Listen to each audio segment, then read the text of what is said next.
Ja, sehr spannendes Video, aber ihr habt so viele Uhrenfragen. Ich würde sagen, wir gucken uns mal von Oral Bags das Video an, was Oral Bags. Ist das ein neues Video oder? So my name is Oral Bags. Together with my partner, wife, Livia Russo, we founded Bags & Russo and are now doing GQ-Uhrenvideo. Philips, hence Gucken wir auch danach rein. With Bags & Russo. So I've got Was haben wir denn hier? Sieht nach einer Day-Date aus, hier in der Mitte. Und das andere hier ist eine Nautilus. Wir gehen weiter. tray with 6 watches from the styled auction. These are watches that I find particularly interesting. I'm sure you know that it's not just about how many jewels. Ja, ach, stimmt, der hatte die 3710, die ich auch habe hier am Tisch. Jetzt erinnere ich mich, stimmt, genau. Die Day-Date, daran erinnere ich mich nicht. Aber wir gucken mal weiter. It's about the story, the rarity. Also für jeden, der ihn nicht kennt, er ist derjenige, der auch die Paul Newman Daytona on Stage in der Auktion weggegeben hat. Ja, genau. Provenance, sometimes very quirky details that you can't even see unless you look at the watch up close. So let me first take the IWC Portugieser. In 1939, es gibt solche IWC-Uhren, die auch sehr collectible sind, aber da bin ich komplett raus. IWC receives a request from their distributor saying we are looking for a wristwatch that is as precise as a chronometer. Aber super Patina, ne? Und tolle Größe. IWC said, Producer Michael Watch Collection werde ich mir nochmal separat anschauen. But that of course meant it couldn't be as small as a 30-35 mm wristwatch. Der Tobi, danke dir für den Sub. Sehr, sehr spannend. Es gibt auch einige Patek Taschenuhren, die dann umgebaut wurden auf Armbanduhren. It's way beyond 40 mm. It's seriously big. Über 40 mm aus der Zeit eigentlich undenkbar. For a number of occasions. I think it would go extremely well both formal and casual. I think there's few watches that combine history, craftsmanship, and wearability so beautifully as a original Portugieser by IWC. The next watch here on the tray that I'd like to discuss is this Rolex. A contemporary, classic mit einem Degradé-Blatt, also in der Mitte blau und dann nach außen hin wird schwarz. Watch. Oral Bags könnte auch ein Banker oder ein Profikiller sein. Ja, das könnte er sein. Ja, viele sagen auch, dass es ein Schlitzohr ist. Ein kleines Schlitzohr. Watch, especially in the United States. Envy, danke dir. Technically speaking, not quite correct because what you call the president is the bracelet. Why is the Day-Date such a great watch? It definitely keeps the movement and the dial protected from water as it is an oyster. It has already the scratch-proof sapphire crystal. It is a Diese alten Day-Date-Uhren sind auch echt teuer geworden. Ich habe jetzt eine 36 mm Day-Date in Gelbgold angekauft. Mit Brillantblatt. And was tested. Lastly, it's got the invisible deployment clasp. Invisible because once it is closed, you don't even see. Sehr schöne Uhr eigentlich, 36 mm. Ich habe heute auch eine kleine Uhr an, ne? Von Victoria, die musste irgendwie repariert werden. Und ich muss sagen, so richtig stört es mich nicht, eine etwas kleinere, schmale Uhr zu tragen. Und so am Handgelenk, klar, ist jetzt ungewohnt, aber kann man machen, oder? How it comes together. Tag heuer werde ich nicht mit aufnehmen. Great value. I think I would compare that to a blue blazer that you can wear formal or casual. It's never out of fashion. It's a quality product. Day-Date auf jeden Fall absoluter Klassiker, ne? That will probably survive us easily altogether. The next watch I'd like to show you today is, I think in criminology would call it the usual suspect. It's a Patek Philippe Nautilus, a watch that is just about to be recognized as a hugely influential watch.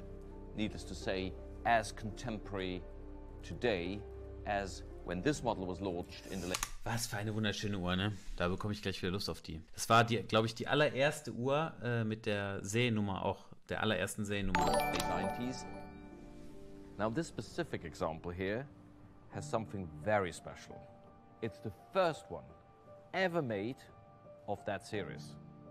Its movement number ends with 000. That was the very watch that was shown at the Basel show in 1999 in the showcase on the Patek Philippe stand. So what you have here is timeless Nautilus design, Cool. a historically really relevant Cool. model, of which you've got number 000, and a watch that I think we could have put in any of the 12 categories. Like everybody should at least once feel the pleasure of wearing a cashmere sweater. I think you should once enjoy wearing a stainless steel Nautilus for a Lass day. mal zusammen ein Auktionshaus gründen, ja. To a relatively young but already very established brand, FP Journe. Krass, dass er die Francois auch mit drin hat. Journe eventually managed to master a phenomena, the resonance phenomena, that many of the world's most famous and influential and important watchmakers Sehr, sehr heftige Uhr. struggled Sehr, to sehr krasse Uhr. understand and struggled to master for centuries before him. Es sind zwei Unruhen und die schwingen sich aufeinander ein. Wahnsinn, It absolut has, Wahnsinn. if you want, to some extent, two movements. In a nutshell, they are not connected to each other mechanically, but they do resonate amongst themselves. This watch, to me, is what Ja, also FP Journe wäre auch nochmal so eine Marke. Sehr, sehr schön, sehr, sehr schön. watchmaking, to a large degree, is all about. It is only 3 Stream years ruckelt. old, but already one of the Ich sehe jetzt hier greatest keine classics Abbrüche. of our millennium.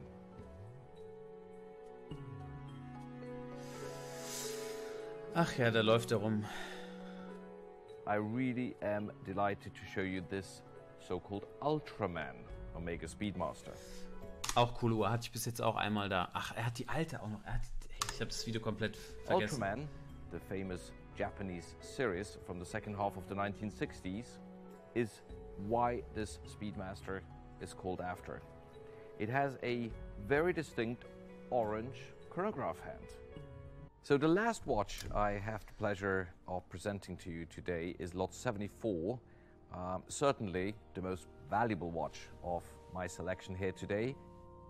It's a Rolex. It's nicknamed So zum Adelon, Beispiel habe ich the noch big frying nie in pan. der Hand gehabt, And solche etwas considering älteren Modelle. it's close to 38 millimeters in size, you will understand why, but Hat schon 38 mm. also because it's got that very distinct Grand Seiko, design. sehr, sehr coole If you Uhr. look at it Habe ich aber close noch nie up so with the mich mit bezel. beschäftigt. Anything can be restored.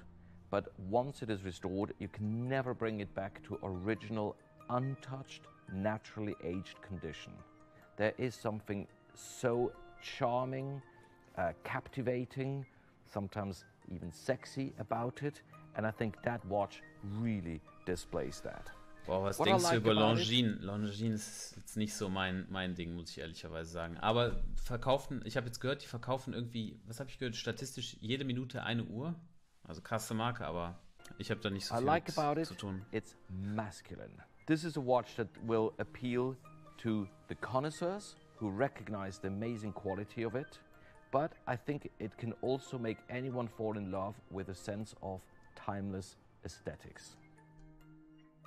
Condition, originality will have a huge impact on its value. But the very best ones have already achieved north of $500,000, with the top examples reaching the $1 million. Wahnsinn, ne? Ja, aber es ist schon, ist schon interessant.